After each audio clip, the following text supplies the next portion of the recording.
about the general principles of structure of autonomic nervous system, yes? And we talk about sympathetic part. So what does it mean, autonomic nervous system itself? How you understand it? There is a system that does not depend on our consciousness, yes? So it's involuntary, absolutely. And it's distributed everywhere in our body. Yes. So it's everywhere. But two, the most important objects which are innervated with nervous system that is autonomic. First, glands, and the second is smooth muscles of inner organs mainly. And it has two parts, the sympathetic and parasympathetic parts. The sympathetic part, how to understand better what is the function? It's like stress. Stress, so you remember yourself during exam, yes, it's stressful system. Parasympathetic is protectiveness, to relax, yes. What are the main differences in comparison with somatic system? First of all, the differences in the reflex arch. Do you remember the first and second neuron in the somatic reflex arch? Where it was? Spinal cord. It was located. The second one, but the first was spinal ganglion. Remember? Yes. Spinal ganglion.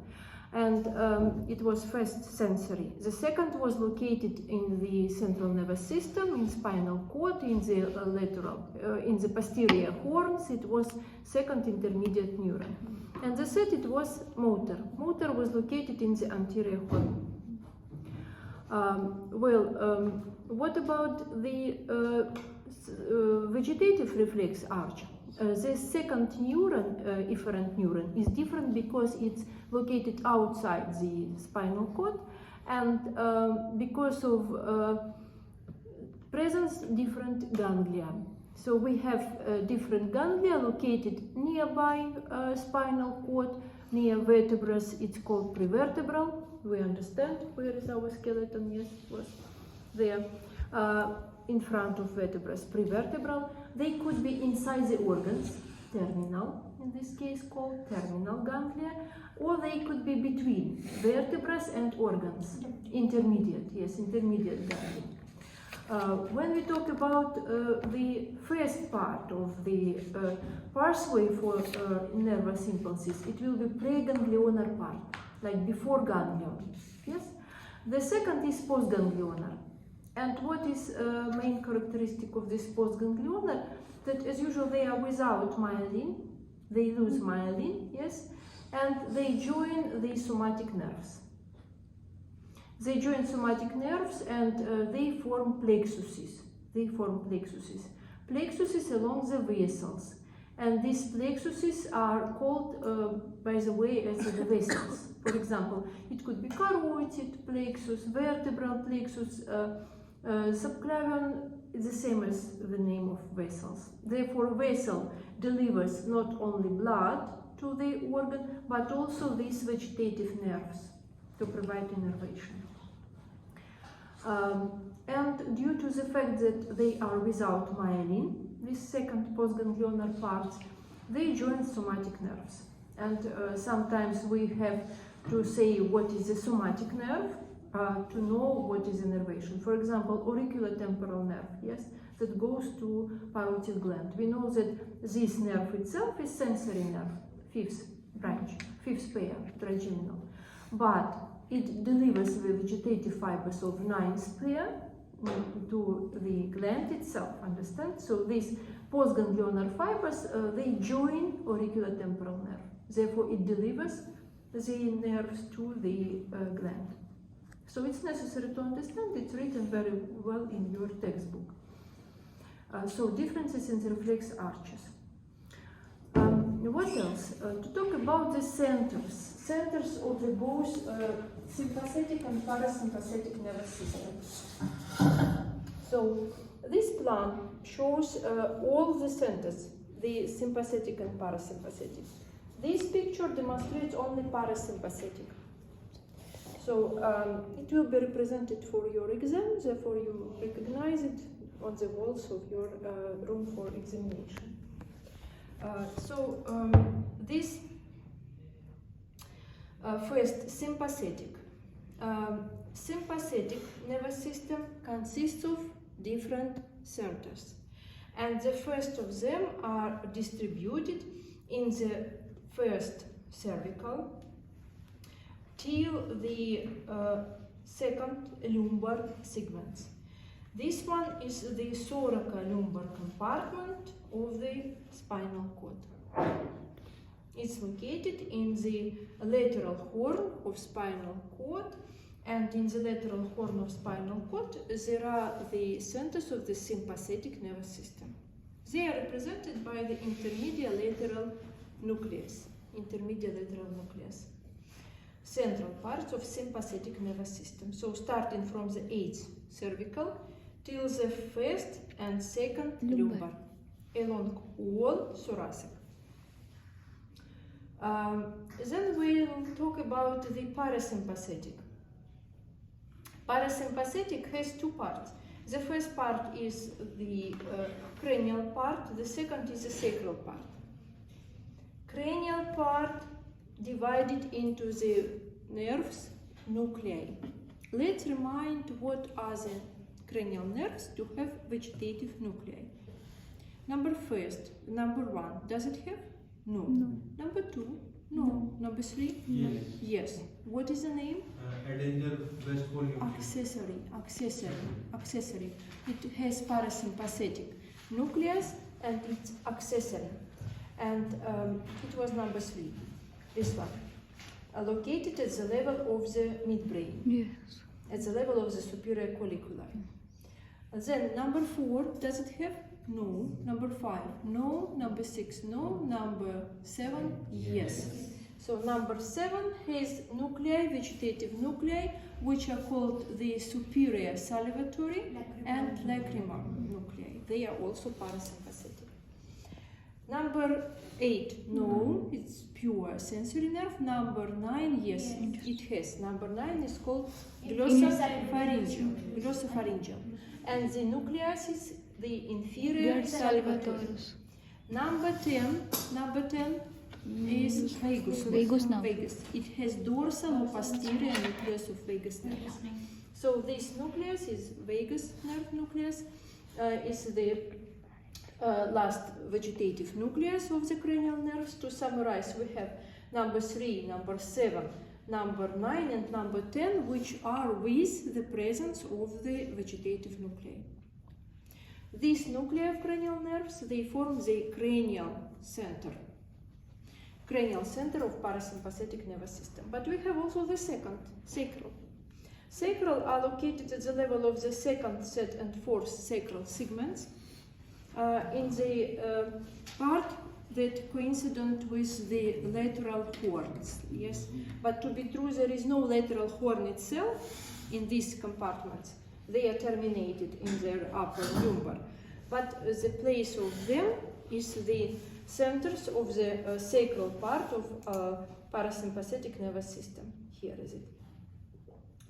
Well, to talk about the peripheral part. The peripheral part consists of the peripheral nerves, and these peripheral nerves are represented by the ganglia, and by the nerves themselves. So the preganglionar parts are formed by the parts which get the ganglia. For example, ganglia located at the level of head and neck. So to talk about the first peripheral nerve, it's number 3, oculomotor, and the name of the ganglion located here is ciliary ganglion. So preganglionar part goes to this ganglion, postganglionar is after this ganglion. So preganglionar part, it's called the branch that is directed to ganglion. It's called the communicans branch, and the postganglionar are the short ciliary nerves to get what is innervated. Ciliary muscle Sphincter pupil. And sphincter pupil muscle. Then the next, number 7, the preganglionar part is called greater petrosal nerve, or the second, chordae tympani. If it's chordae tympani, the ganglia are sublingual and submandibular. The greater petrosal nerve is terminated in the pterygopalatine ganglion. You see, it's just a review of your knowledge on this ganglia. Postganglionar parts from the pterygopalatine, they go to lacrimal gland, to glands of the nasal cavity, to glands of the palate, to small salivary glands. And if it's the chordae tympani, is terminated in the sublingual and submandibular salivary glands. Then we'll talk about the next number 9 that has named the tympanic nerve, terminated in the lesser petrosal, then in the otic ganglion, and postganglionar gets the parotid gland together with the branch of the trigeminal nerve. And the biggest is the vagus. Vagus has, you see, long preganglionars terminated in the terminal ganglia of internal organs. So to talk about this one, we'll know that these preganglionar parts terminated in the ganglia, terminal ganglia, and postganglionar, they form the plexuses. Plexuses which surround these organs. And to talk about this, we'll remember the names of the organs and the branches of the vagus nerve. For example, in the cranial part, vagus, what does it have? It has pharyngeal, superior laryngeal, the cervical, cardiac, superior branches. In the thoracic part, it has the esophageal, yes, it has also the bronchial, pulmonary, pericardial, and so on branches. In the abdominal part, it forms the gastric plexuses, which are directed to the plexuses of the abdominal cavity, such as celiac, superior mesenteric, inferior mesenteric plexuses, and aortic-renal, and so on plexuses. So we talked about the branches which are peripherally from the nuclei of the cranial part. Now to talk about the sympathetic nervous system, and as we said before, the centers are in the thoracolumbar compartment of spinal cord. The peripheral parts. Peripheral parts are represented by the sympathetic trunk. Sympathetic trunk consists of the ganglia with the interganglionar fibers between them, divided into several compartments. The first is cervical, 3 ganglia here. The next is the thoracic, 10, 12, depends. Then we have lumbar, as usual, 4, 5. And we have sacral, from 3 till 5.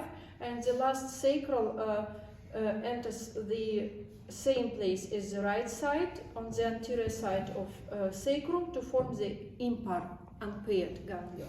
They join each other. It's not appropriate to write like this, so it should be together. Well, the cervical consists of 3 ganglia, but sometimes the third one joins the first thoracic, and they form the stellate ganglion. Then from this first one, that is superiorly located, this superiorly located forms the branches directed to the organs of head and neck, and they form plexuses along the vessels. To know what are the vessels of head and neck, reminded the first carotid, yes, external and internal carotid vessels. The same will be plexuses, external carotid plexus and internal carotid plexus. To know what is innervated with these plexuses, we should know what is the organs which get blood from these vessels. External carotid, yes, for example, it will be divided into facial, along the facial vessels, yes. It will be directed also to the laryngopharyngeal branches, to go to larynx and pharynx. and knowledge on it helps to understand what is innervated. Internal carotid joins the vertebral plexuses to enter the cavity of skull to give blood to the vessels located inside the cavity of skull. In this portion also there are the cardiac branches, cervical branches to form the cardiac plexus. They go down to form plexus on the wall of heart. So you see these plexus will be as other plexuses, yes, mixed. So some portion from vagus, but vagus is parasympathetic, and some portion is from this sympathetic, that is sympathetic. In the thoracic compartment, 10-12 ganglia located near the vertebral column, and the preganglionar parts are short as for other portions of the sympathetic nervous system, but there are two exceptions, long preganglionar. These exceptions are called the great splanchnic nerve and small splanchnic nerves. These splanchnic nerves, they pass through the ganglia, and they are terminated in the plexuses of the abdominal cavity.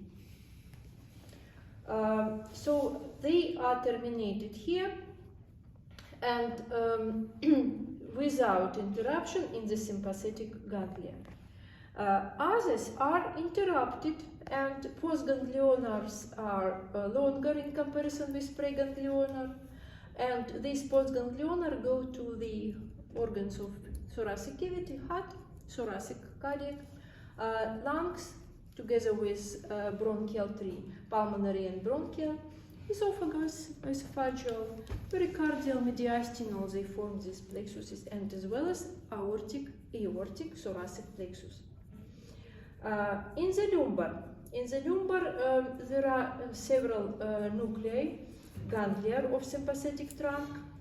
From these ganglia, the postganglionars are formed to create the most important plexuses of the abdominal cavity. And the biggest, it's called solar plexus or celiac plexus.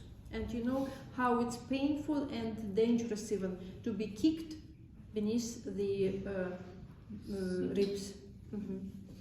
So this one is celiac plexus, and from this celiac plexus there are branches to be directed to the organs of the abdominal cavity.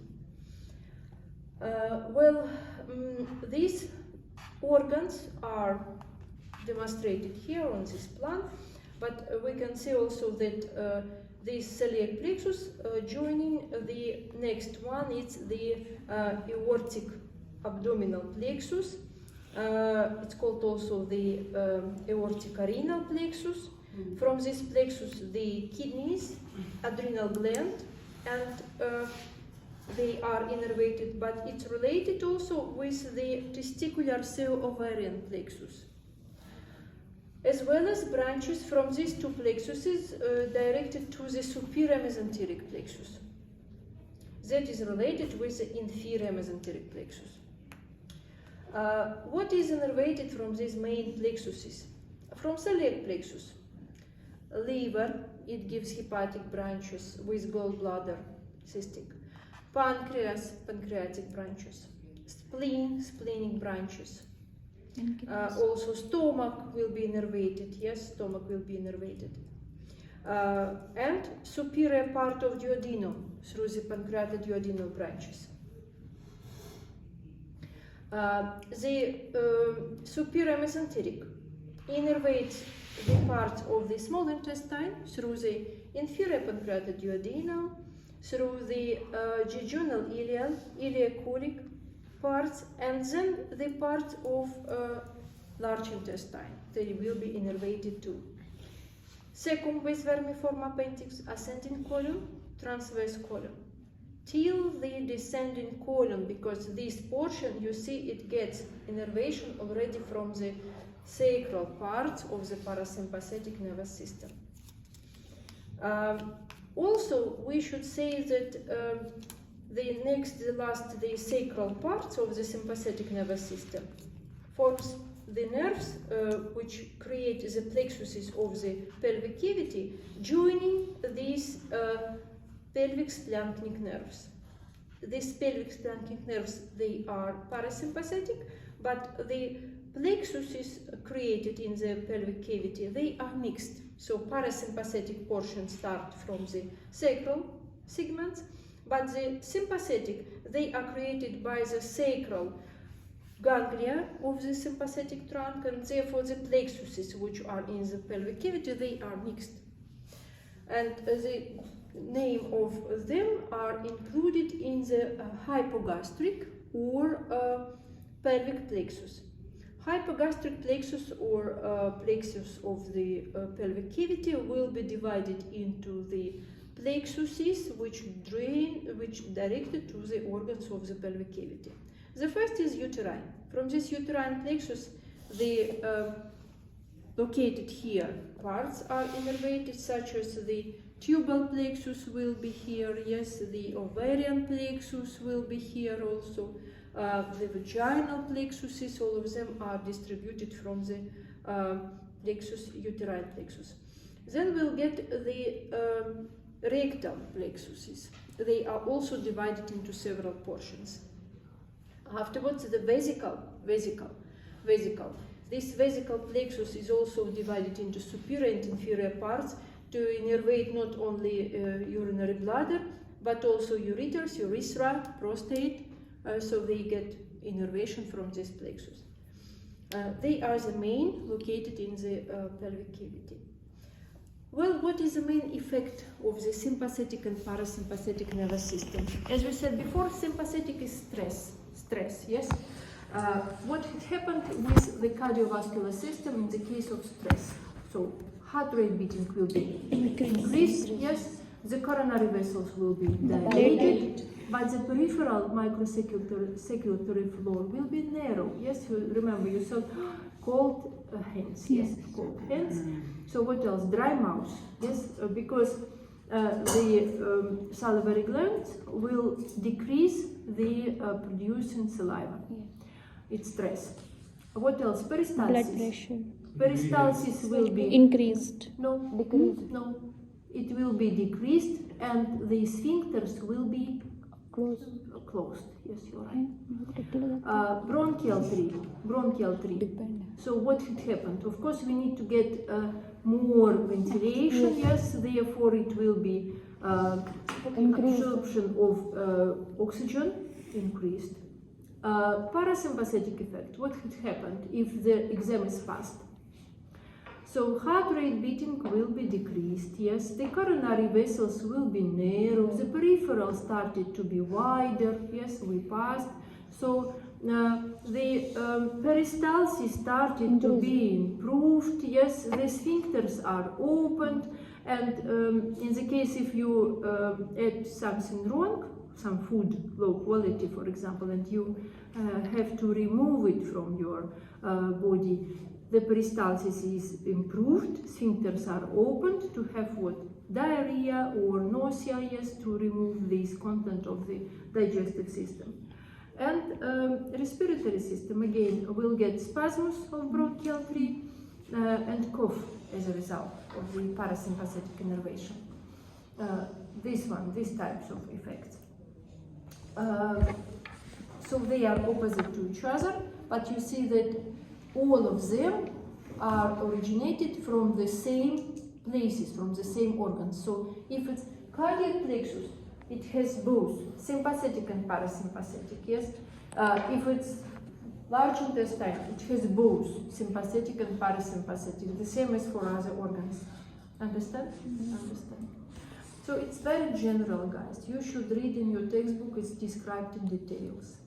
Okay. So after break, you can